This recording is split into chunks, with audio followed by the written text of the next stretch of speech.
17 तारीख का दिन परिवर्तन के साथ साथ एक महत्वपूर्ण ग्रहों का परिवर्तन करने का योग जो बना, आप समझे 5 ग्रहों का परिवर्तन हो चुका। ये पांचों ग्रहों का परिवर्तन विशेष तौर पर कई प्रकार की नई उठापटक लगाता दिखाई दे रहा है।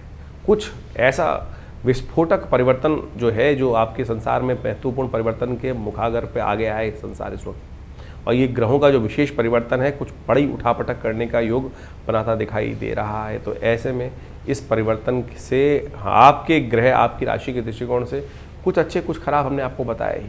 चंद्रमा भी इस दिन परिवर्तन करके विशेष योग बनाता दिखाई दे रहा है।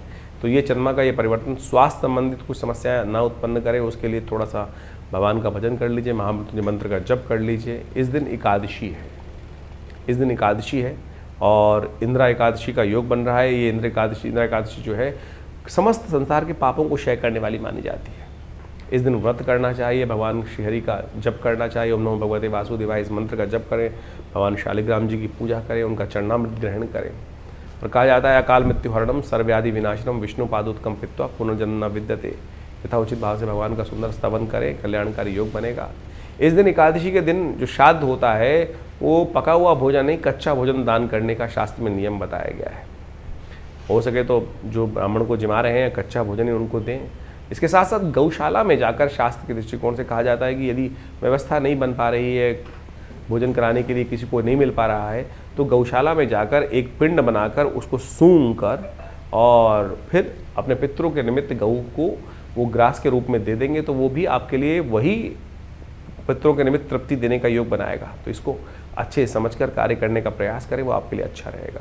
18 तारीख का दिवस बृहस्पतिवार का अवसर है, द्वादशी तिथि विद्यमान है। ग्रह नक्षत्रों के दृष्टिकोण से इस दिन सर्वार्थ सिद्ध योग का निर्माण भी हो रहा है।